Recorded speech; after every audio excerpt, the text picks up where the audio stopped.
qarasam 700 nafar qarindoshimiz bor ekan, uchib ketib qopti. Ko'nglim faqat unimay. Qarindoshlarimni tashlab o'tkim kelmay. Qaytib kirdim, men dars qilolmayman, ammo iloji bor bugun mekni qarindoshlarimga berishni yaxshi ko'raman. Shu qarindoshlarimningki bek ikronni qalaymiqan qilmay, sabrchanlik bilan shu darsga munosabatlik o'lto'g'an bo'lsanglar qarindoshlar. Alloh xolisa savol so'raydigan vaqtgacha sabr qilgan bo'lsanglar, shu men kim degan savolga javob topgan qarindoshlar inshaalloh. O'ziningki kimligini tonigan qarindoshlar va tunishni istayotgan qarindoshlar Alloh xolisa suhbat qilganimizda fikr qilsanglar bo'ladi. Alloh hammalardan rozi bo'lsin. Biroz tafakkur, tadabbur bilan darsimiz bilan biroz aqlimizni, qapoqkallarimizni ishlatib, biroz aqlli bo'lishga tirishaylik qarindoshlarim. Shu men kim degan bu savolga javob topgan, shuni his qilgan qarindoshlar bo'lsa, men mekni davomli yetkazib beraman. Assalomu alaykum va rahmatullohi va barakatuh. Assalomu alaykum va rahmatullohi va barakatuh. Qarindoshim, ovozim bormi? Ovozingiz bor qarindoshim. Assalomu alaykum va rahmatullohi taala va barakatuh. Men kim degan savolga javob deb kelgandim inshaalloh. Men Allohning quli, men Ibrohim alayhisalomning millatidan, men Muhammad sallallohu alayhi vasallamning ummatidan. Men dunyodagi Allah deb arzat chekayotgan barliq mu'min musulmon qarindoshlarning qarindoshidan. Men Allah tizi ko'zlaridan yoshlar oqadigan, Allah tizi jon mollarini fido qila oladigan qarindoshlarning qarindoshidan. Men bir qarindoshimiz arzatga uchrabdi desa, uning uchun barliq mol va o'zining iqtisodini kechalaydigan shunday sahih Allohning sahih bandalarining qarindoshidan.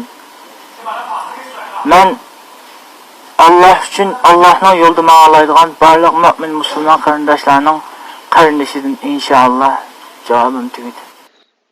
Assalomu alaykum, ovozim bormi? So'zingiz bo'ldi qarindoshim. Men o'zimniki o'z ko'z qarashimni amma ko'p gap qilolmayman. Men ancha chiqish narsani. Men kim deganga o'zim o'ylanib, o'zimniki sizman orqali javob beraman.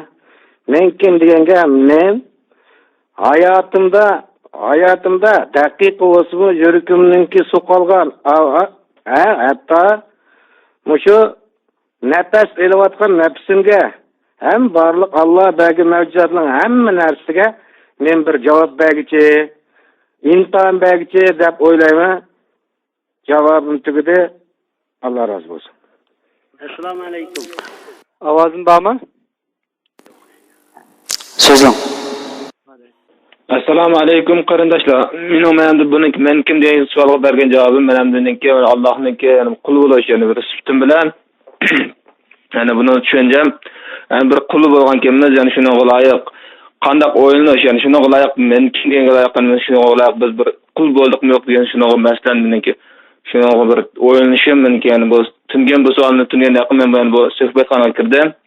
Dex buni ko'p ishlatmadim. Şunu yakın ben bu kaydını uygulaş mağazlığı Allah rahmet olsun ustazlarımızdaki bu yana hem bunu doğruluk mu düşündürüşüne bu doğruluk benim Allah kalsa köp kellamlaştı Allah'a emanet ben sözüm tügüreyim size Allah rahmet olsun. İnşallah qarindoshlarımızga men kim degan bu savolninki javob to'g'risida ayt ko'p 4-5 kundan beri so'zlab o'tamiz, misollarni keltirib o'tamiz qarindoshlar. Biz tabliğni manayet çıkıp kettik bu yerde. Davetni manayet köp ilip beriyotimiz. Bugün davet kılıp veya şu günü bu davetin biraz sözünü bildiğinlerimi desek meylan qarab oturdu bittik. Biz qarindoshlardan biraz mecburiyet, mesuliyet his qilsin deb bu dersini o'ttirib chiqdi. Maqsad qarindoshlarning kallasini ichish, biraz tafakkurni qo'zg'ash, aqlni ichish. Ama qapoq kallamizni yuyib, biraz qalbimizga iymonni, miyamizga aqlni qachilash bo'lganligi uchun shon bu savolni ko'tarib chiqdik. Nurg'un qarindoshlar javob berib o'tdi. Bu imoniy majburiyat, mas'uliyat taraflaridan nurg'un qarindoshlar sezgan o'xshaydi o'zini. Balki hissiyotini sezgan bo'lishi mumkin, aqlini sezgan bo'lishi mumkin. Ba'zilar men ummat dedi, ba'zilar men qul dedi, ba'zilar men qarindoshlarimga ko'ngil bildigan bir musulmon dedi, ba'zilar qarindishim uchun jon pido qildigan, melimni pido qildigan birisi dedi. Mening asli men kim degan bu savolni asosan shu insonningki o'zi kimdi, uning mijozi, xarakteri, nima o'ylaydiganligi, nima yeydiganligi, qaysi rangni yaxshi ko'radiganligi, qayerga ketayotganligi, nima ishlarni yaxshi ko'radiganligi, nima ishlarni yomon ko'radiganligi, bu taraflardan o'zini sezgan bo'lsa degan maqsadda qarindoshlarga men bu savolni qo'ygan. Chunki nurg'un insonlar bizda bir da'vo bor qarindoshlar. Ya'ni biz musulmonlik da'vosi qilamiz, mujohidlik da'vosi qilamiz, yana birsimiz muttaqiylik da'vosi qilamiz. Da'vo ko'p, ammo o'zini sezish bekkan bo'lganligi uchun mening asli qarindoshlarga asosli qo'ygan taklifim va savolim shu insonning mijozi qanday inson, qaysi tipga mansub, tamkinmi, aldirong'imi, askimi, yaxshimi, bo'ngqishmi, qapoqvashmi, aqlliqmi? Yani nurg'un inson buni o'zi sezolmaydi aslida. Hamda bu yerda nima orzuinglar bor, nimani maqsad qilasizlar desak, voy men degan qarindoshlarga yordam qilaman, men degan Alloh yo'l jinimni atayman, men degan namozni yaxshi o'qiyman deyishi mumkin butun qarindoshlar, ammo mijozini deb bilmaydi nurg'un qarindoshlar. Mening asosliq, chunki inson o'zining mijozini tanimasa, o'zininki psixikasini, o'zining mizojini, o'zininki yaxshi yomonligini, o'zining shahvatini, o'zidagi bor bo'lgan narsani, ilmni, aql qanchalik u insonda, shuni bilmasa, u inson aslida o'zini taniy olmaydi. Ammo insonning orzusi bek ko'p qarindoshlar. Hozir qarindoshlarimizdan sen musulmonmi desak, hammasi men musulmon deb tushudi. Muttaqim desak, muttaqi deydi. Alloh yo'l jinonlarni ayamsil desak, voyyoq jinimiz pido deydi. Ammo bir kun kelib o insonga jinonni pido qilamsa desa, shu zamot titrab, lag'ildab, putqolda jon qolmay qilishi mumkin. Chunki inson o'zini tushunmaydi, shuning uchun boldo javob berib qo'ydi. O chunki bir insonning o'zini tepishi bek ta'sir qarindoshlar. Bek ta'sir. O'zini tepish degan, o'zini izlash bu so'g'isida bir Muassas Sulaymonning bir kitobi bo'lgan. Bu o'zini tepish bek ta'sir bir ish. Mening asli men kim degan savolga shu insonningki asosan shaxsiyatini bilishni maqsad qilaman. Chunki biz nurg'unlarimiz tashqi omillarni bilib kelyapmiz. Men mandaq da'vatimiz yo'q, ammo shaxsiyatimizni bilmayapmiz. Inson o'zini tushunishi kerak. O'zini tushungan inson undan keyin g'oyasini, iymonini, aqidasini, ilmini tushunishga, hatto Parvardigorini tushunishga boshlaydi.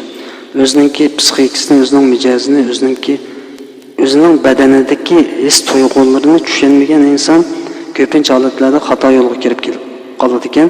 Shuning uchun avval inson o'zining his tuyg'usini tushunsin degan maqsadda bu savolni qarindoshlarga tashlagan edim. Men kim, nerdan keldim, nega boraman degan gaplar u bek cho'ng uzun gaplar. Men faqat men kim degan savolga javob topmoqchi. Nerdan keldim, nega boraman degan gap necha taqning keyindagi gapda. Chunki inson o'zining kimligini bilmayotsa, nega borganligini qanday bildi qarindoshlar. İnsan hozir o'zi hayvonmi, insonmi, odammi, uyg'urmi, qozoqmi, xitoymi, ya'ni musulmonmi, kofirmi, munofiqmi, avval o'zini bilish kerak. Undan keyin nega borma degan javob chiqadi. Shuning uchun biz bu savolni balkim bir mezgil uzartishimiz mumkin. Chunki u og'zimizdan istiqlom men kim, nerdan keldim, nega borman degan bilan bu o'zining kimligini bilish nihoyatda bek cho'ng bir masala. Bu psixik masalasi, mizoj masalasi. Shuning uchun cho'ng narsalardan gapish burun inson o'ziga qarash lozimki, men qanchalik ochiqlayman, masalan, bir odam bilan paranglashganda tabassum qilamdim yoki o'miyib turamdim, yoki qanchalik ochiqlayman, qanchalik kulaman, nimani yaxshi ko'raman, nimani yomon ko'raman masalan degandek, shu savollarga asli inson javob topish kerak. Asli bu men kim degan savolga bir odam buning sharti bor qarindoshlar. Bir odam osh yolg'iz uyga kirib, tom qarab turib, bo'z oldiga aynakni tiklab qo'yib turib, o'ziga qattiq qarash lozim. Men kim? Men qanchalik edim? Menda qanchalik narsa bor? Qo'sqimda qanchalik umoch bor? Mening yüzüngde qanchalik qora bor va yoki qizil bor masalan, hamman bir-birlab inishga qaraydigan bo'lsa, inson o'zini tushunishga boshlaydi. Men buni demoqchi edim, ammo qarindoshlarimiz biroz oldiga ilgirlab ketdi. Mencha men bu so'zlarga hozir tushunmay turman. Nima uchun deganda, ishinaman. Men muttaqi, men mujohid, men aqchi, men ko'kchi degan gaplarga ishinaman, chunki biz insonlarning tashqi zohiriga kelib qarab turib ishonsak bo'ladi. Ammo inson o'zini sezolmaydi qarindoshlar. Insonning o'zini sezishi ajoyib, bek cho'ng bir masala. Şu men kim degan bu savolga javob deb angladishim del avu inishki masala. Asli insonningki jismoniyatidan boshlangan bir masala edi. Ya'ni psixikasi, mijozi. Siz kim zodi? Avval o'zimizdan kimligini tepish kerak. O oldimizdagilarga boshqalarga yordam berish, mujohid bo'lish, muvahhid bo'lish, musulmon bo'lish, muttaqi bo'lish degan anishliqni keyindik gap. Avval o'zimizning mijozini qilib boqaylik. Men kim yani? Masalan, men bir misol olaysizlar. Sizlar bu savolga nihoyat oddiy javobdan boshlasanglar, asli to'g'ri chiqadi. Javob oddiy va to'g'ri chiqadi bu savolga. Masalan, qarindoshlar, chunki biz bu oddiy ishlarni tashlab o'tdik. Oddiylikdan biz oddiydan boshlayapmiz. Yo'g'on narsani, qapoqni esib oldik bo'ynimizga. Shuning uchun o'zimizni sezmay ketaverdik qarindoshlar. Masalan, men 10 yilning oldida nihoyat achchig'im yomon, urushqoq, ishtiqlatchig'im keldigan birisi edim.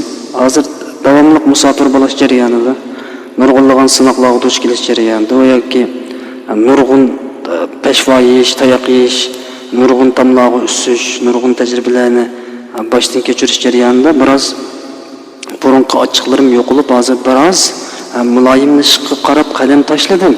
Uni men o'zim sezyapman. Insonda xuy o'zgarsimi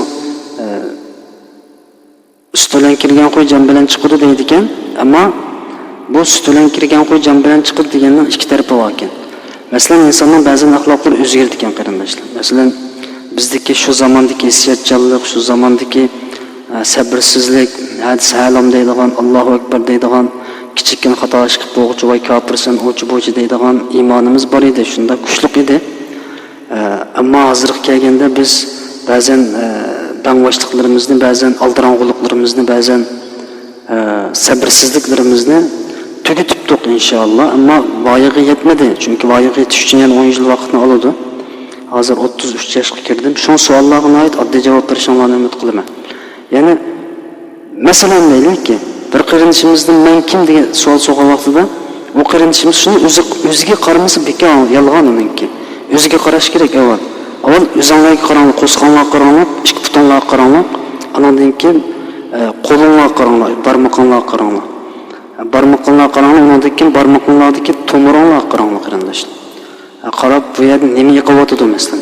Sizlarning ochig'inglardek yomonmi yoki sabrchanmi? Amaliyotda Uyg'ur yoshlarining %90% tayin 18 yoshdan 25 yoshgacha bo'lib, hatto 30 yoshgacha yoki 15 yoshdan 25 yosh, 30 yoshgacha bu 10 yil, 15 yil jarayonida intayin qiyin, qiziq, ochiq, yomon, talva, sarong keladi. Bu o'qiganlar mashindaq, o'qimaganlar mashindaq, nihoyat oz sondagi yoshlar ig'ir-visiq, do'tirak, ya'ni biroz o'zini tutgan, muloyim keldi. Bizning jo'grafiyamiz, yashayotgan o'rnimiz, to'pimiz, yeyotgan tomoqimiz va bizga osmondan tushayotgan kunning nuri, bizningki to'rt faslimizningki nihoyat aniq ayrilishi bizniki bu mijozlarni keltirib chiqargan bo'lishi mumkin. Va yoki nasab tarafdan onamizning, dadamizning mijozlarini tortgan bo'lishimiz mumkin. Bizningki ota-bobolarimizning bir so'zi bor. Insonlar shu yerga qarab inson bo'ladi deb. Masalan, nihoyat toshliq, tog'liqda qattiq yerga cho'ng'igan odamning qalbi qattiq bo'ladi deydi ekan. Ammo butunlay bunda bo'lib ketmaydi, ammo rost degandek toshliqda cho'ng'igan odamda bir xil qattiqlik shu suhbat ta'sir ko'rsatadi deb tashqi omil o insonning mijoziga ta'sir ko'rsatgan qarindoshlar. Mening gapim qo'shaqmatim qarindoshlarim sizlarga. Pek o'shiq tushak gaplarni yozmay, biroz diqqat bilan anglasanglar, men sizlarga pek muhim gap qilyapman aslida. Pek muhim gap. Chunki sizlar hozir men degan narsani bilmayapsizlar. Sizlar yo'g'on gapni qilyapsizlar sizlar hozir. Sizlardagi o tajriba emas, u faqatlik xiyol va hissiyot qarindoshlar. Balkim iymonninki nimasidir? İymonninki partilishidir, ammo biz jiq ko'rgan qarindoshlar, biz shu zindonlarga kirgan vaqtida har hissiyatchan, har iymoni portlab voy Allohu akbar deb turgan insonlarningki 5-10 minut ichida munofiq bo'lib ketganini ko'rgan.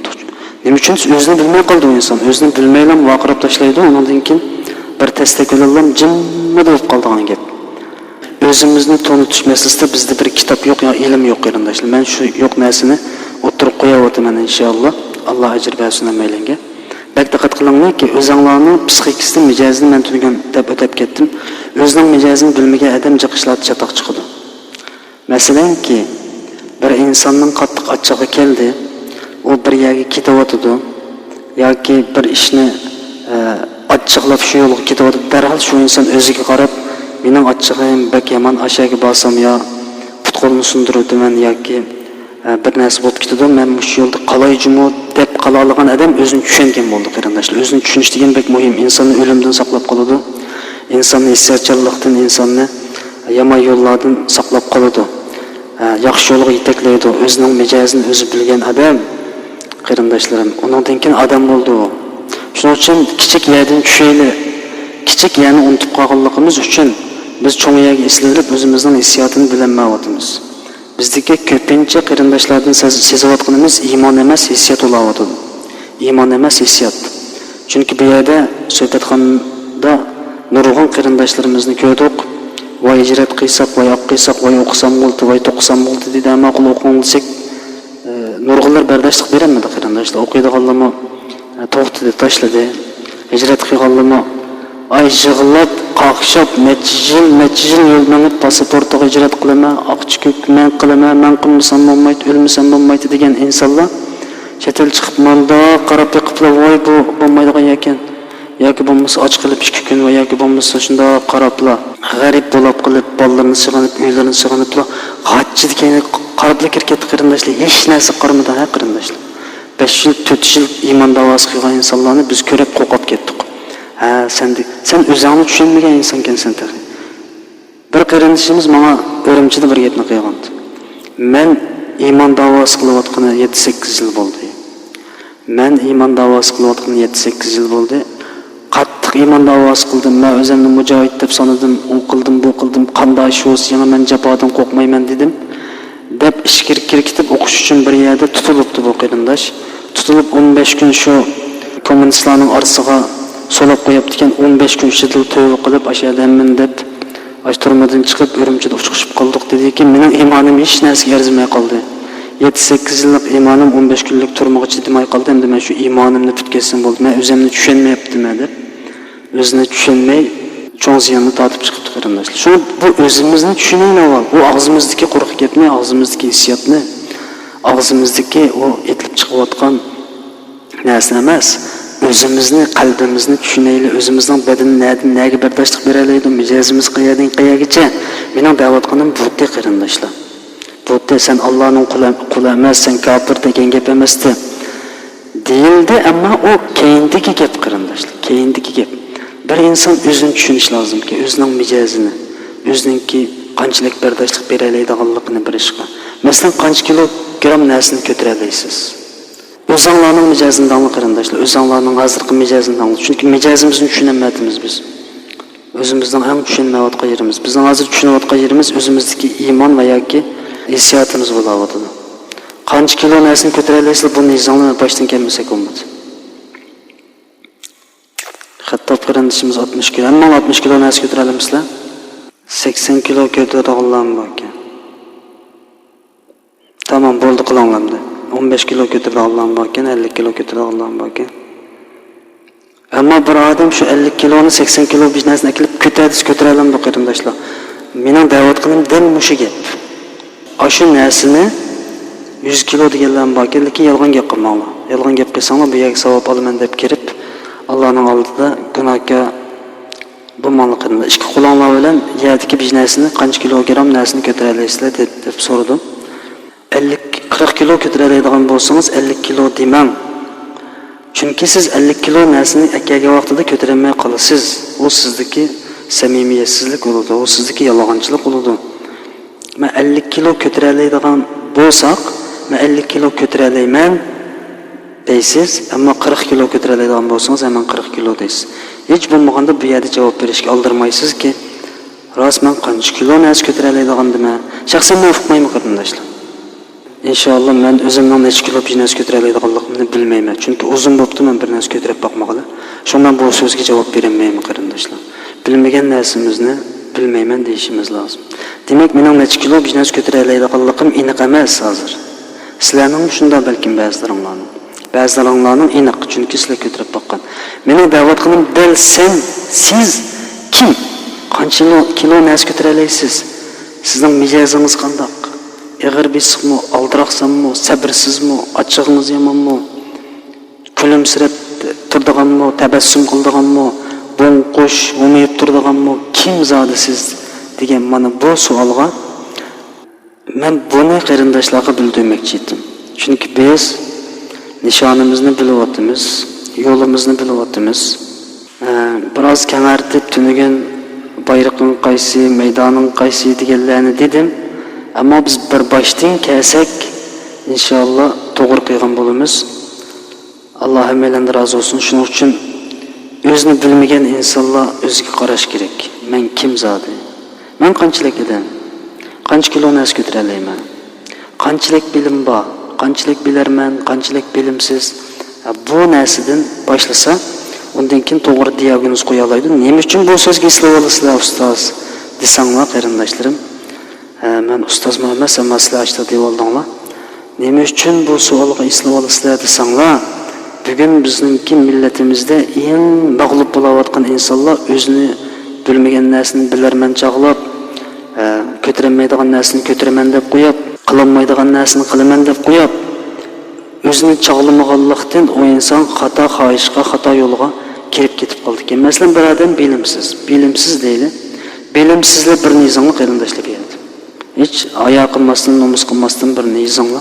Çünkü siz bilimsiz. Bilimsiz demeye amalınız yok. Del biz bunu çıkarmak çok durgan. Bilimsiz adam bir nizam. Bilimlik adam 5 nizamla qarindoshlar. Mening bilimim bor deganda 5 nizamla. Bir qarindoshimiz 5 nizam, 2, 3, 4, 5. Oy bilim bağlamacıq emasmi? Men taxminan 570 nafar qarindishimizdan 5 qarindishimiz bilim bor deb yozamdi desam, hammalarning bilim bor ekan. Ma'qul. Biliminglar bo'lsin inshaalloh. Ammo men bir yozmay qarindoshlar, qarang. Chunki menda bilim yo'q, qarindoshlarim. Alloh sizlardan rozi bo'lsin-ki, inson o'zining bilimsiz yoki bilimli ekanligini bilish lozim. Dal mana shuni topmoqchi biz, qarindoshlarim. Biz bilimsiz kimmiz? Bilimsiz adam nima uchun bilarmanlik qiladi? Bizning xatoligimiz bu. Undaqda bilimsiz deydi.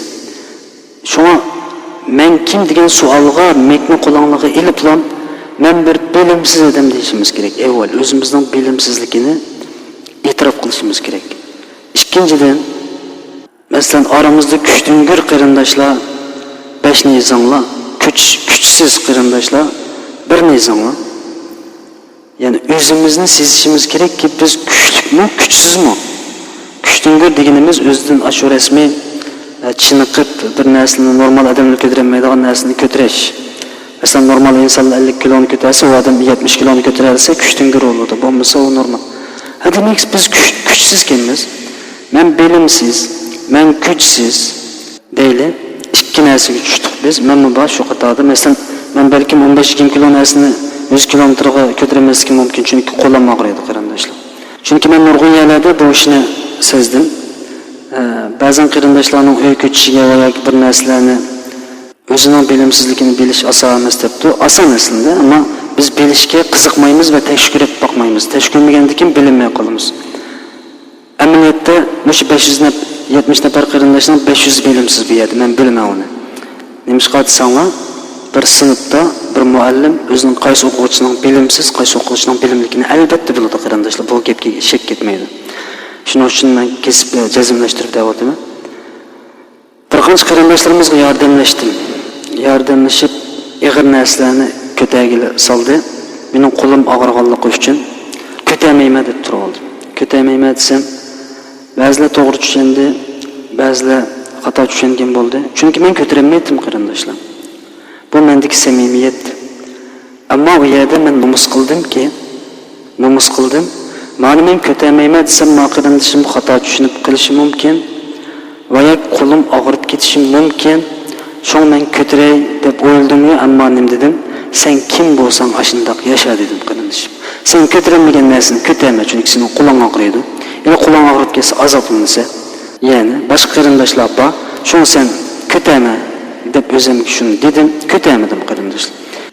Samimiylik eng muhim qarindoshlar. Mening da'vat qilgan narsam bu. Siz qanchalik narsani ko'tara olasiz va qanchalik bilimga ega, bilimsizmi, bilimlikmi, nima buni bilishingiz kerak qarindoshlar.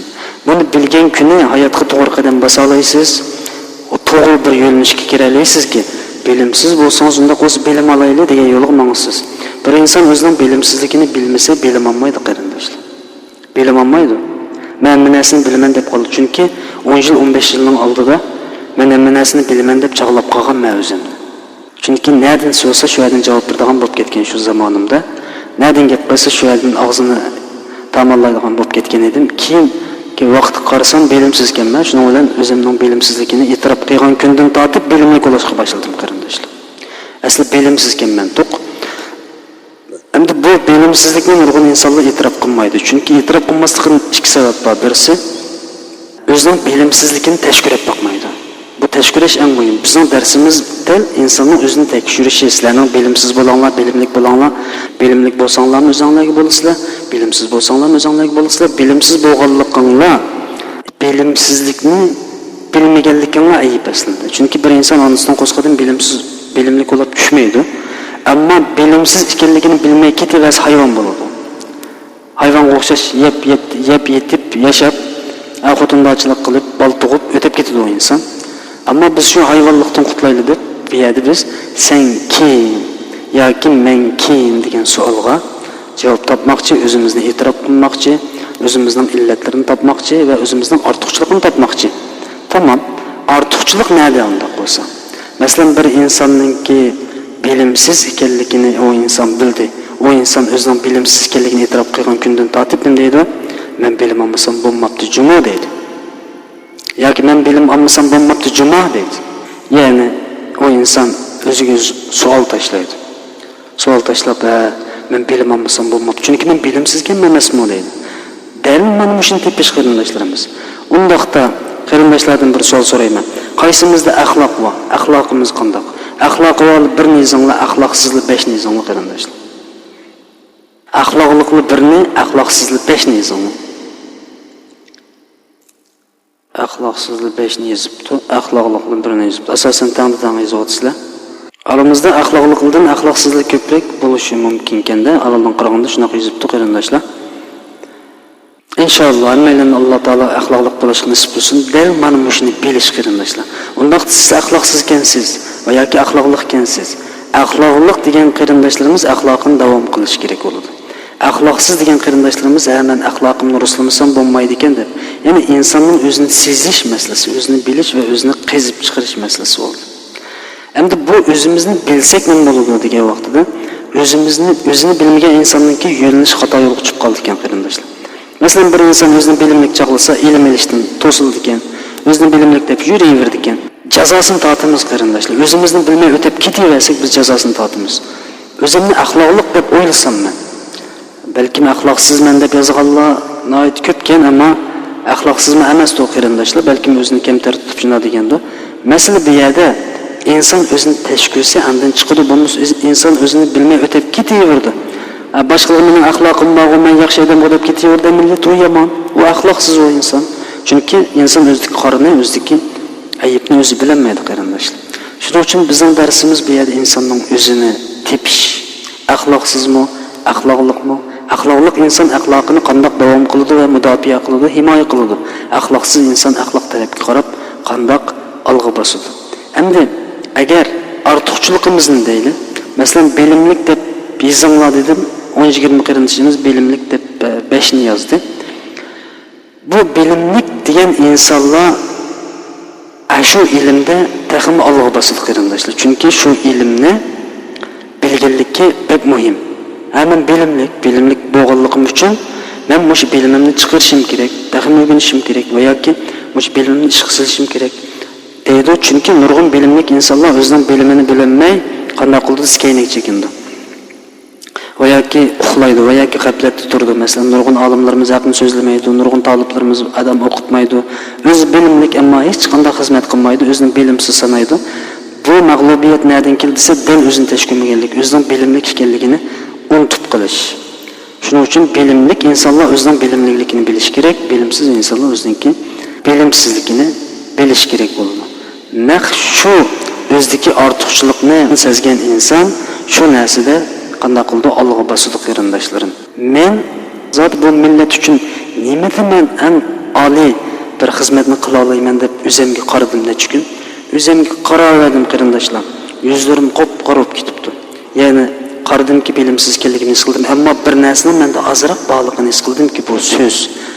Bu so'z. Shuning bilan men qanday qildim? Adabiyotga taxmiy intildim qarindoshlar. Ya'ni inson o'zida bir narsaning bog'ligini sezishi o insonni to'g'ri yo'lga yetaklaydi aslında va shu narsada qutqizadi. Aslında islomningki fiqhiy ilmi eng go'zal ilm. Alloh o'zi yaxshi ko'rgan insonni fiqhida olim qildi yana. Ammo sizda yo'q bir narsani o'rganaman desangiz nihoyat uzun vaqt ketadi. Sizda bor narsani siz tepinki, o narsani topgan kundan tortib qarindoshlarim, o narsada ilgirlan. Mana bu ilm qarindoshlar. Shuning bilan men bu so'zga nihoyat ahamiyat berdim. Olimlarning, hatto zolimlarning shu dunyoni so'g'an Napoleon, Hitler bo'lsin, mayli İskender Zulqarnayn bo'lsin va yoki dunyodagi boshbaqonlar bo'lsin, ularning so'zlarining ko'pinchisini o'qib chiqdim ya. Chunki o'zimda bor bo'lgan bir oz ortiqchilikni taxmi kamolatga yetkazay deb o'yladim. Men buni sezganligim uchun, agar sezmasam men Qur'onni g'ingshib o'qib yuraveraman, albatta. Ammo u insonda ikki xil narsa ortiq bo'lsa, u ikki xil narsani tangla qanday qiladi? Joriy qildirsa bo'ladi vaqt yetsa. Masalan, bir inson so'zni go'zal qila oladi, u notiq bo'lsin, nima uchun millatning ichidan notiqlar kim chiqadi desa, ay notiqlar boshqa bir ishlarni qilib yuradi, o'sha ishlarni. Birisi shoir bo'lib ketgan, birisi yozuvchi bo'lib ketgan, birisi yana besh bo'lib ketgan. Aslida uningda notiqlik san'ati bor edi. Notiqlik degan dunyoning beshi qarindoshlar. Masalan, bizda nima uchun oz chiqdi desa, bor aslida bizda uni taraqqiy qildirish to'van, taraqqiy qildirish to'van. Nima uchun u inson taraqqiy qildirmaydi desa, o'zini sezmaydi, o'zini bayqamaydi. O'zining shu ilmda ustun ekanligini. Masalan, ba'zi qarindoshlar Qur'onni nihoyat go'zal o'qiydi. Ammo nima uchun bizning oramizdan Abdul Basitimiz chiqmaydi? Bizning oramizdan Qur'onni go'zal o'qiydigan odamdan biz chiqmaydi. O inson o'zini kamsitadi. Aman qilolmayman, yetenmayman deydi. O inson o'zini nihoyat to'van ko'rdi. Aslida uningda Alloh taolo bergan bir ortiqchilik bor edi. Ya'ni bu bilish, bayqash, shu ortiqchilikni sezish o insonni to'g'ri yo'linishga, to'g'ri yo'lga yetaklaydi demoqchi qarindoshlarim. Shuning uchun inson o'zidagi illatlarni, ayblarni sezgan vaqtida ayblarni tugatishga tirishadi. Ortiqchiliklarni sezgan vaqtida qanday qildi? Ortiqchiliklarni joriy qildirishga va uni takomillashtirishga tirishadi inshaalloh. Mana bu bizdagi olimlik, bizdagi bilim bo'ladi qarindoshlar. Bu bilimni tepish uchun o'zimizga aynakka qarash lozim bo'ladi qarindoshlarim. Men qarindoshlarga chaqchaq qilib demayapman, agar xohlasanglar bir kuni aynakka qarab yarim soat turdiqmi qarindoshlar, hamma ayvonga o'tirib chiqadi. Aynakka qarab toza qaranglar, ko'zlaringlar qaranglar, burunlaringlar qaranglar. Burnimizdan manqa, qaqach hamma narsadan chiqadi, og'izlarimizdan tükürük. Shunda qarasak, quloqlarimizdan kir, ko'zlarimizdan chapoq, hamma narsadan chiqadi qarindoshlar. Shuni sezgan inson, uningdan keyin o'zida qanchalik chapoq bor ekan, ko'zi qanchalik ko'rdi ekan, uni bildi. Uni o'zining ko'zdagi chapoqni ko'rmagan inson o'zini qanday mujohidman, muvahidman, andoq qilma, mandoq qilma, musulmon bo'lib jannatga kiraman deydi qarindoshlar. Shuni kichik yerdan boshlaylikki, aynakka qaraylik, ko'zimizga qaraylik, yuzimizga qaraylik, burunlarimiz, og'zimizga qaraylik. Gap qilgan vaqtimizda og'zimizdan boshqalarning yuziga tükürükli chachrayotdi. Buni qaraylik avval, undan keyin asta-asta o'zimizni takomillashtiramiz qarindoshlar. Biz hozir cho'ng yerdan kelib oldik. Islomga usti tarafidan kirib oldik. Qarshi nurg'un qarindoshlarimiz jihad da'vatgan. Andoq qilamiz, mandoq qilamiz da'vatgan qarindoshim, avvalo o'zingizdagi ayibni, o'zingizdagi axloqni tugutish bu muhim. Sahabeler bir baştan geldi. Özünün ahlakını düzüdü, ahlakını o'ngshidi, onundan keyin bir baştan özünü ıslah qildi, onundan keyin ishlar yuz berdi qarindoshlar. Onundan keyin islomning yuqori cho'qqisiga yetdi. U yerda tamtirab qolmadi, u yerda keyinlik chekinib ketmadi, u yerda peshvoyimidi qarindoshlar, peshvoyisimi dog'dam rasmiy terib turdi u yerda, mustahkam turdi yana. Shuning uchun siz kichkingizdan tarbiyalaningki, ya'ni kichkingizdan deganimiz kichik osh tarafimizdan o'zimizni pokizlab mangaylikki, avval o'zimizdagi butun illatlarni tepish lozim. Mening qanday aybim bor zodi deb inson putqullarga shunda qarab, "Ma qo'limning yerida totiq turdi. Meri ma temiqam meri oq turdi, meri qora turdi. Ma ko'zimda chapoq turdi, bunimda qoqash turdi" deb o'ziga shundoq bir qarabda, "Ba mening jismoniy tarafim bu ekan. Mening jismoniyatimdagi ayblar bu ekan. Meningki men 100 metrga yuguraydigan, 50 metr yugurib bo'g'icha asrab ta'lirim eqib ketadi ekan." Biz nurg'un qarindoshlarni ko'rdik, qarindoshlar. Alloh yo'lida andoq qilamiz, mandoq qilamiz. 3-qavatga chiqib bo'g'icha asrab o'midib, tas qoldi aylanib chiqib tushgan qarindoshlarimiz. Masalan, biz ularni ayblamoqchi emas, ammo Alloh yo'lida o kadar ko'p harakatni qiluvchi bir inson 3-qavatga chiqib asrab o'midib qolsa, bir kun kelib Allohning amri uning tushgan vaqtida o 4-qavatga chiqolmay ashada o'lmamdi. İnsan o'zini sezish kerak. O insan deyish kerakki, qarindoshlar, men 3-qavatga chiqishga asrab qolaman, shuning uchun meni 4-qavatga chiqmang deyish lozim. Shu vaqtda o inson o'zini bilgan bo'ladi. Chunki bu mening hayotimda o'tgan qarindoshlar. Bir kuni dars olish uchun men Dönko'rikdan velosipedimni minib, hozirgi Xinjiangda shu deydi Xitoycha, bizniki Turkistonniki cho'ng universitetlaridan bu universitetning oldiga bordim, mangdim. Yo'lda shu ustoz qarindoshimiz uchqab qoldi. Alloh rahmat qilsinki o ustozimizga. Velosipedni keyinga chiqib oldi, o'zinglar bilasizlar. Shu g'olibiyat yo'li Baytul Ma'mur jamisiningki masjidning oldidan Xinjiang universitetining oldigacha dönken bu egiz ekan. Aşağı chiqqichi putqulam jan qilmadi. O ustozim meni sinab boqmoqchi bo'lishi mumkin ekan hamda. Chunki men nihoyatda po'chitim vaqtida osmonga pichoq otdim. Andoq qilamiz, mandoq qilamiz deb pas po'ytadigan yosh vaqtimizda aşağı asrab o'midib ketdim. Chiqolmay aron tasda shu uyning oldiga kelib, uningdan keyin 5-qavat deydi u uy.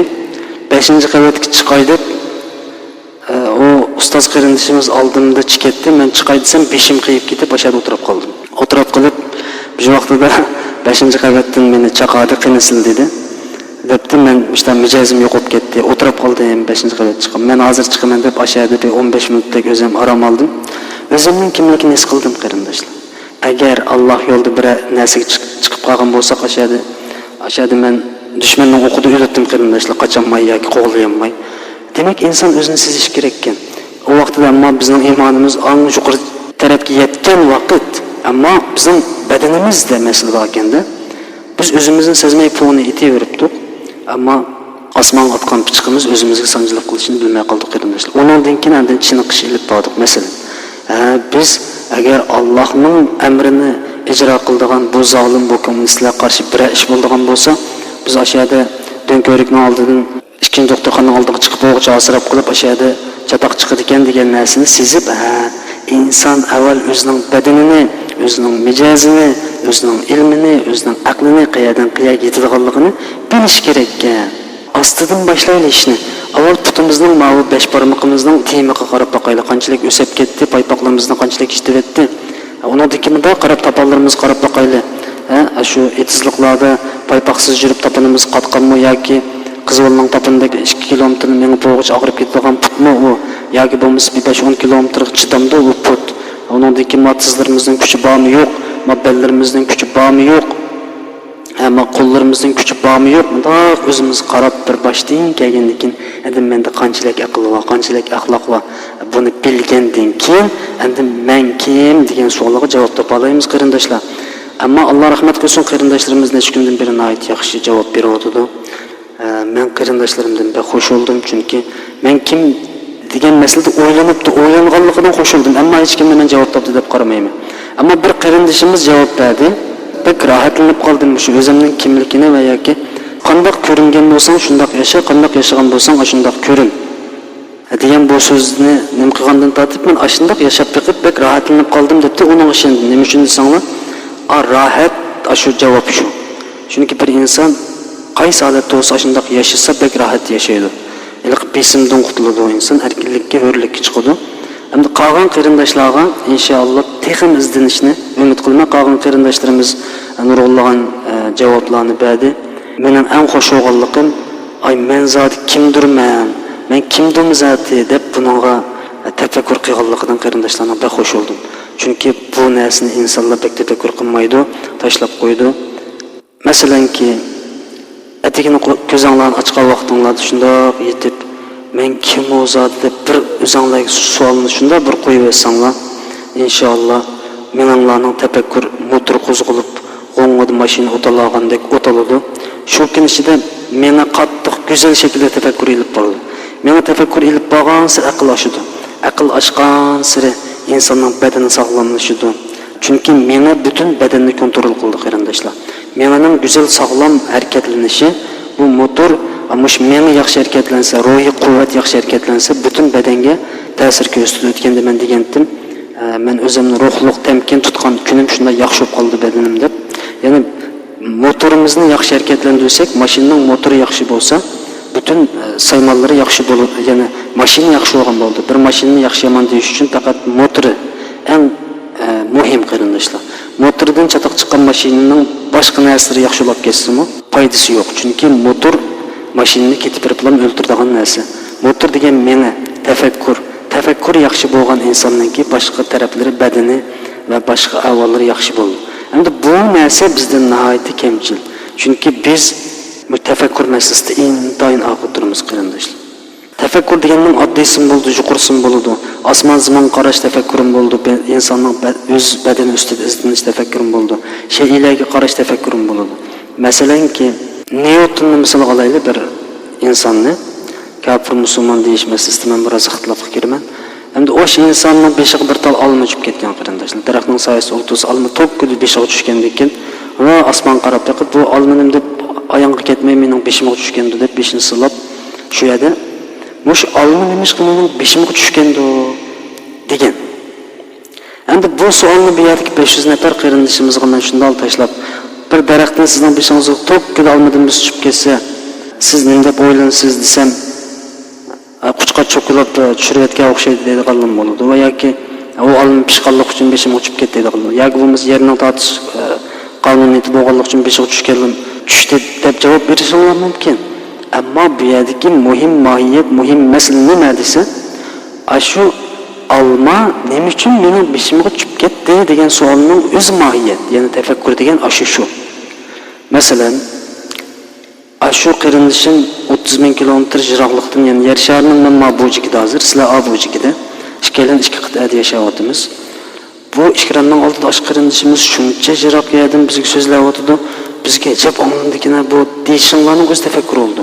Biz bunu tashlab qo'yapmiz hozir.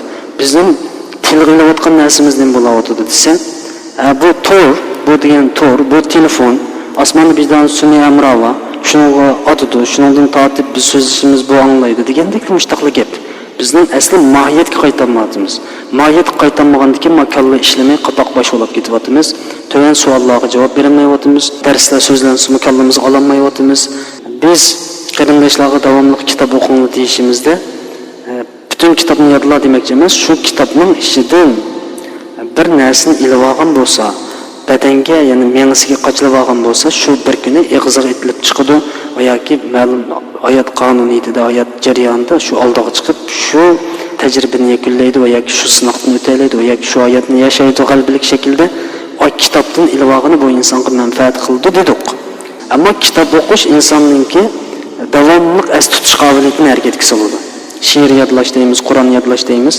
Harakatga solgandan keyin tafakkur qo'zg'alib, motordan iborat bu narsa g'ong cho'gilaydi qarindoshlar. Bu qancha cho'giligan sir ishlaydi aslida. Bu shu bilayotgan pichoqqa o'xshaydi. Har zaman pichoqni bilaversak bu pakitlaydi. Agar bilmasak bu tatlashib kesmas bo'lib qoldi qarindoshlar. Bizning pichoqlarimizning kesmasligi delmishadiki, pichoqlarimizni bilmaymiz, kallamizni ishlatmaymiz. Bizningki uyqumiz pek ko'p. Shu uyqu insonning tafakkurini o'ldiradigan bir narsa. Bo'libmi saharda uxlash, shon Rasululloh sollallohu alayhi vasallam kun chiqishcha uxlamaydi.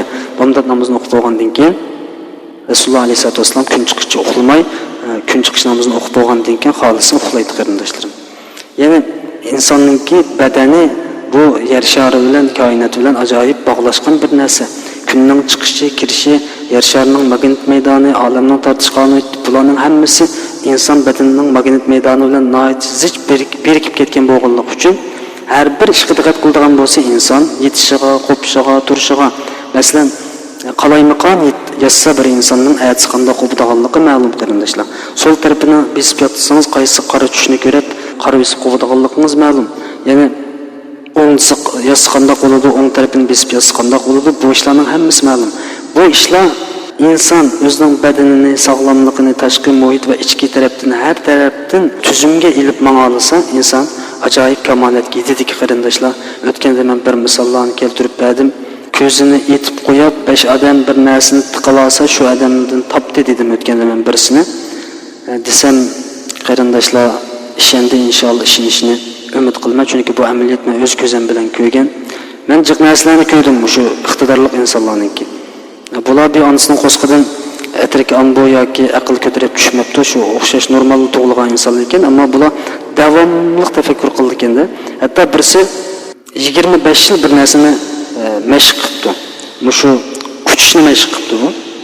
Ash karvatning ustida yetib osmon qarab turib, butun asyodini bir yerga nuqtaga yig'ib, badandagi ig'irlikni yo'qotish harakati ishlabdi.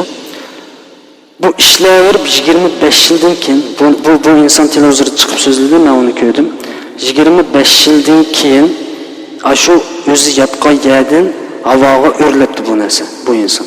Havoga o'rlab yana joyiga chiqdi. Ya'ni bu sinoqni ishlab g'alaba qozonibdi bu.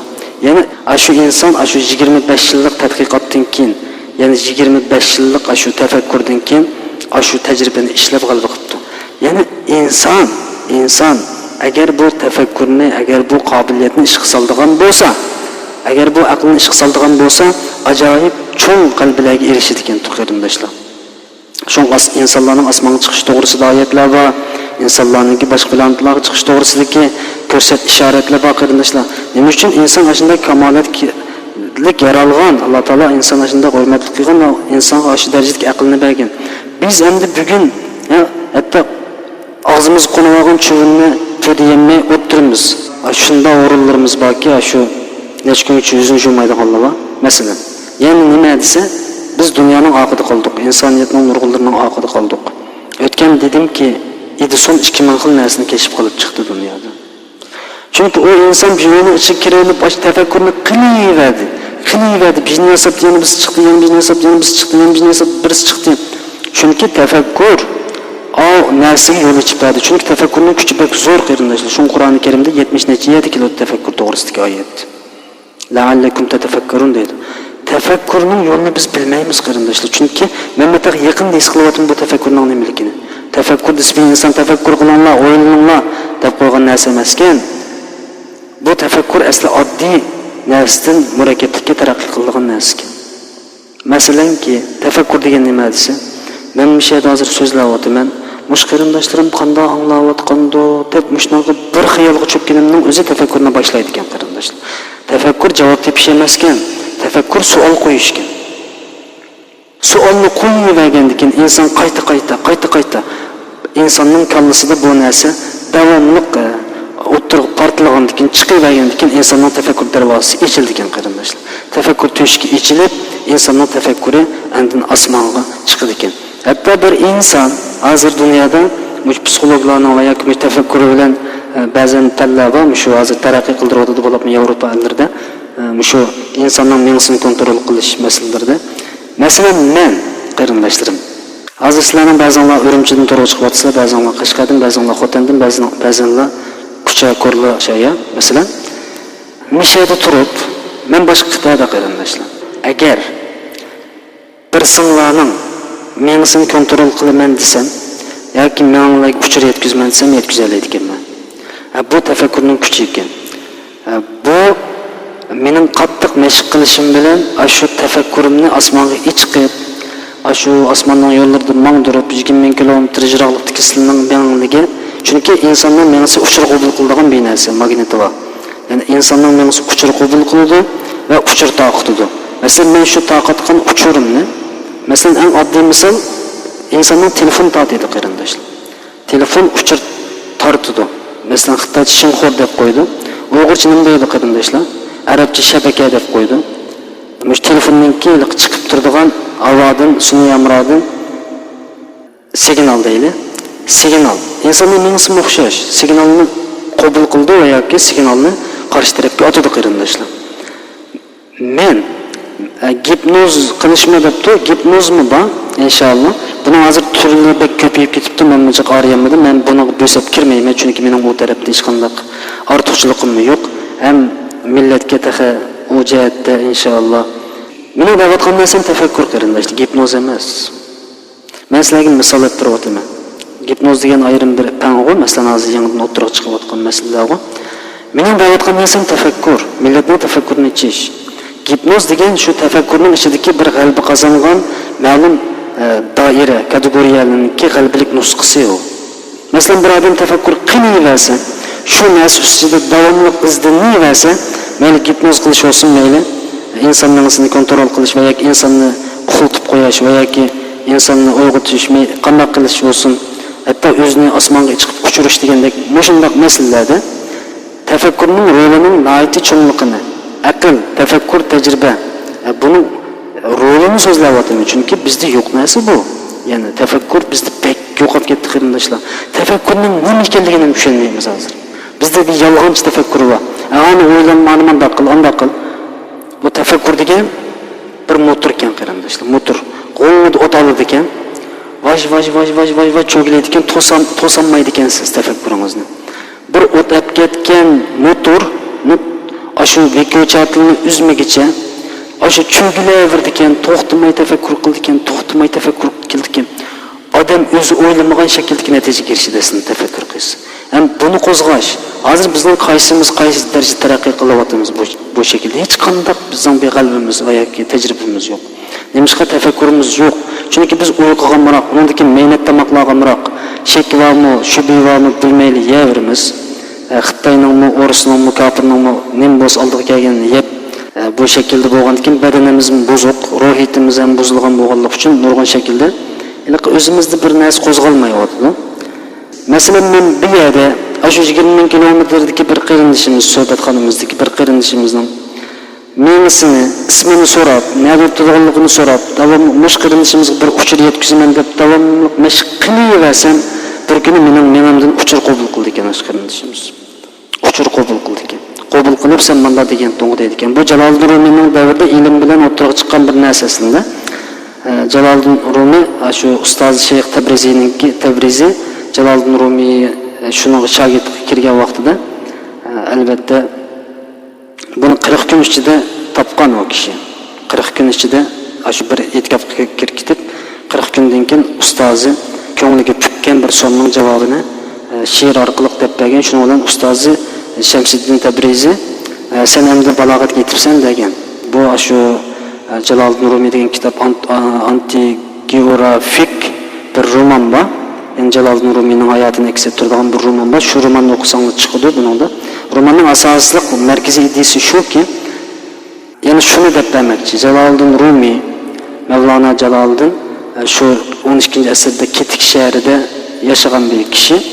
Ustoz Shamsiddin uning dars bergan, nurg'un narsa o'rgatgan. Eng oxirida 40 kunlik bir e'tikofga kirib, ustoz shu yerda bir narsani ko'ngliga tikkan savolni, ko'ngliga tikkan ammo undan so'rmagan ammo Jaloliddin 40 kundan keyin shu uydan kapsidan chiqib ustoziga shu javobni bergandan keyin Hasan balog'atga yetibsan degan.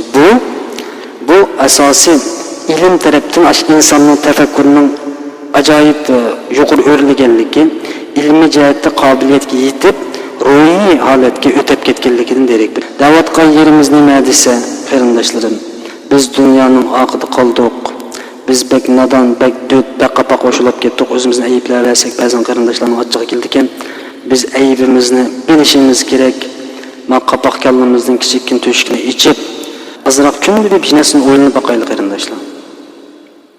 Kunda jinasini o'ylanib boqaylik qarindoshlar. G'alati Wang degan bir kino bor, men vatanda ko'rgan. Bu bir Xitoyning kinosi. Men buni misol keltiray qarindoshlar. Hatto ba'zi insonlarning tafakkuri shu Xitoyning tafakkuriga yetmaydi. G'alati Wang bir uyga kirsa, bir tal qapoq nogayni ko'rdim. Nogay bizniki masalan majanub taraflarda nogay ishiltidi. Nogay deymiz. Men qapoqning og'zini kesib sut yoki nima tuz yoki suv oladigan undaq bir narsa. Shu qapoqni shiraning ustiga shunda tashlasaga qapoq yoki nogay taraq qilib ashada langishib turdi ekanda kechgacha. O to'xtamaydi ekan qapoq. Agar xohlasanglar bir qapoqni sizlar sapliqni va sapliqmi deyilmaydi, ammo qapoqni qilinglar, kichikroq qapoqdan bizning og'zini kesib o'tib, bunda tashlasanglar aylanishib turdi ekanda u. Bunda qarab ketadi g'alitivan.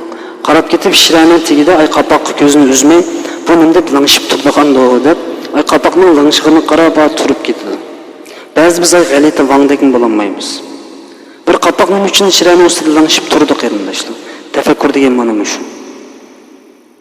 Nima uchun langishiydi? Mana shu qarindoshlar. Ash langishiydiganligini topa olsak, undan keyin bizda biroz ilgirlashadi. Hozir men so'zim hech qachon javob bermayman mencha. Nayt oddiy narsalarni o'ylanishdan boshlangan narsa tafakkur bo'ladi inshaalloh. Undan keyin yuqori narsalarga chiqsizlar va uning javobini topamiz. Javobini topgan sari insonda aql paydo bo'ladi.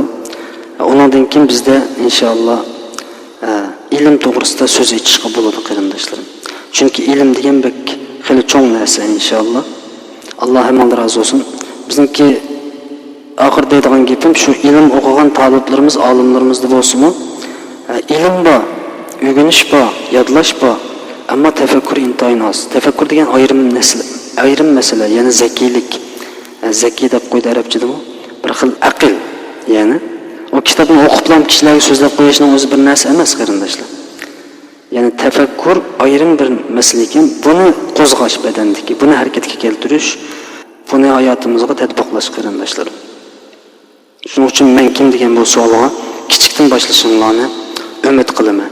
Alloh yana xolisi biz bu to'g'risida qarindoshlarga davomli dars qilamiz. O'ylanishinglarni umid qilaman. Bir tengini yerga tashlab tarang qilib cho'gilayotganini ko'rishinglarni va bu nima uchun cho'gilaydi deb uni savol tashlashinglarni umid qilaman. Bu tafakkurning boshlanishi inshaalloh. Eng oxirida qarindoshlardan ikki narsani talab qilaman. Birinchisi, men qarindoshlarga haftada bir kitob o'qish to'g'risida nurg'un qarindoshlardan va'da olgandim. Shu qarindoshlar bo'lsa, kitob o'qiyotgan qarindoshlar Allohdan oldida va'da qilgan. Kitobni o'qiyotgan bo'lsa, menga birini yozishni umid qilaman. Ondan keyin yangi kirgan suhbatxonaga yangi kirgan qarindoshlarningki mushu faoliyatga qatnashishni umid qilaman. Agar xolisa Allohning oldida menga bir va'da berdi, inshaalloh bir qarindoshiga, ya'ni men haftada bir kitob o'qiyman deb va'da berdi.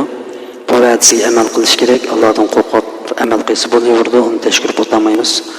Mushu yangi qatnashgan qarindoshlar bo'lsa, bugun menga bir va'da qilsanglar, bir haftada bir kitob, qanday kitob bo'lsin, mayli matematika, algebra, fizika, tibbiy ilmda bo'lsin, mayli povestik bo'lsin, mayli roman bo'lsin, mayli she'r adabiyot bo'lsin, mayli hadis kitobi bo'lsin, mayli Qur'on bo'lsin, bir kitob tugish kerak inshaalloh. Agar menga va'da qilgan qarindoshlar bekla vaqt oz ekan, aslida men bir kunda 3 kitob demoqchi edim, ammo qarindoshlarni biroz oyib qo'ydim.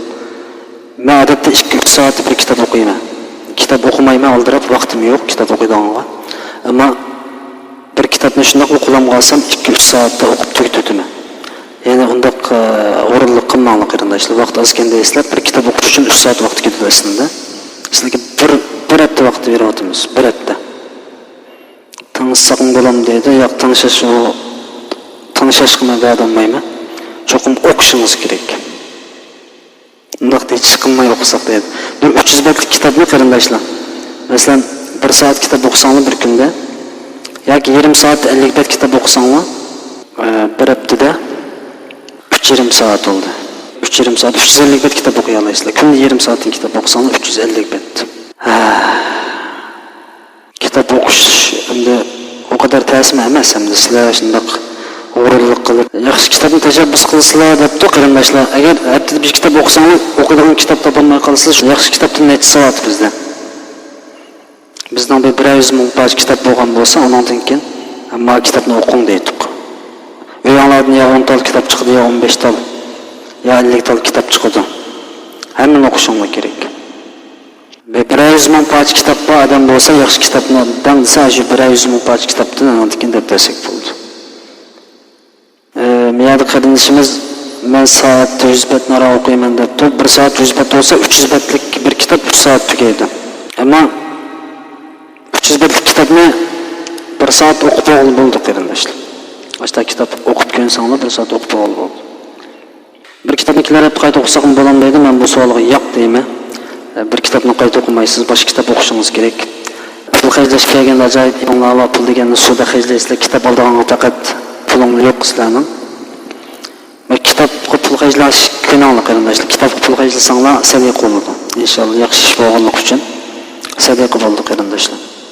Şunu kitap ilişki mançımın şunlarını koydular av tıkıp koyulan pullarını ilip Polat mıhılan mıhlar etken sandıklarını ayıcıtıp pullarını çıkarıp kırındaşlık hısırlık kılmayı kitap bilanlar. Bizge kitap eskatıdı, pul eskatmaydı. İlim eskatıdı. İlim bu adam her yerde xar olmaydı kırındaşlar, aziz buldu. Şunun için bir kitabını başka etim okumayı düşünmesen okunla, düşünmeyi nimkesan okunla. 7-800 betlik kitap olsa 290 bolamdı deydi kardeşimiz.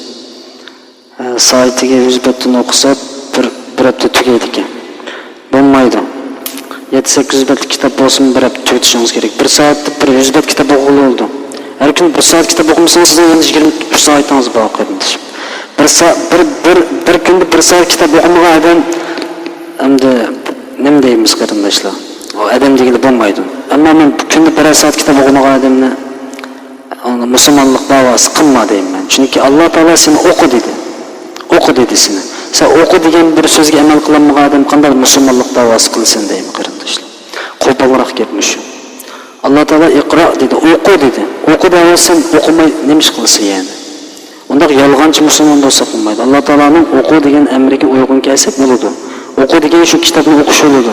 O'rganish bo'ladi, amal qilish bo'ladi qarindoshlar. Yolg'onchi musulmon bo'lmaydi. Bir kun 24 soat, 8 soat ishladik deylik, 10 soat deylik. 3 soat tamoq yesak 13 soat, 7 soat uxlasak 20 soat bo'ladi. Yani 4 soat ishib qoladi. 4 soatning 1 soatini olsin nima qilib qo'yganlar qarindoshlar. Ikki taklifim bordi, birini dedim. Alloh xolisa yangi kitob o'qiydiganlardan bugun bir 10-20 ketildi. 200 odamdan ammo pek nomus qilib ketdim. 240 odamning ichida kitob o'qishga nimanglar bormi desam, bir 20-30 odam yozibdi qolganlar. O'tiribdi shundoq. Bu millatda ko'rdigan kunni ko'rdigan o'xshaydi. Nima deymiz qarindoshlar sizlar? Nima deymiz? Agar kitob o'qimasak o'zimizning to'qini o'zimiz yeb yuramiz qarindoshlar. Hech nimani bilmay, gap qilsak tushunmay, so'liqda javob berolmay. O 240 odamdan nima deb 50 odam chiqmaydi qarindoshlar kitob o'qiydigandan. İnsanlar qaytadan nomus qilinglar biroz. Kitob o'qiydigan va va'da beradigan qarindoshlar izinglar. Qaytadan izinglar. Kitob o'qishga vaqt chiqmaydigan musulmonni men musulmon demayman qarindoshlar. Musulmon demayman, unda yolg'ondan da'vo qilmay. Mayli Qur'on o'qisin bo'ladi deb ish tugaysi bo'ldi. Yolg'ondan da'vo qilmayman bizga. Ammo majbur qilmayman, ammo inshaalloh Allohdan qo'rqaylik. Tugudimi? Yani şu 20 adam, 240 adam bakın mı yedi? Benim avazımı anlavatkan qarindoshlar besinlik insanlarni ko'rib qo'y. Qag'illi buldum. Hech bo'lmaganda 240 adamdan 300 adam mening ovozimni anglatadi inshaalloh. 300 adamdan 50 adam chiqmayotdi men kitob o'qiydigan. Bo'libdi o'zinglar qilasizlar. Alloh taolo hammalarni afv qilsin. Ikkinchi so'zim bordi, uni demayman inshaalloh. Men yo'l berdi degan kitob chiqqan vaqtida kunda bir qitim o'qib tugatdim. O'qiyverdim qarindoshlar. Sayyid Qutbniki yo'l berdi degan kitobini kunda bir qitimdan o'qiyverdim. Ya'ni masalan yo'l berdi degan kitobni ozingda 20 qitim o'qinglar. Zodi demakchi o'g'lim kunda kitob o'qishingiz kerak. Musulmonlik da'vosi qilsangiz kunda kitob o'qishingiz kerak. Chunki Alloh taolo o'qi dedi sizni. Xiyolni oz qilib amaliyotni ko'p qilishimiz kerak musulmon degan. Inshaalloh. Mening so'zim tugadi. Assalomu alaykum va rahmatullohi va barakatuh.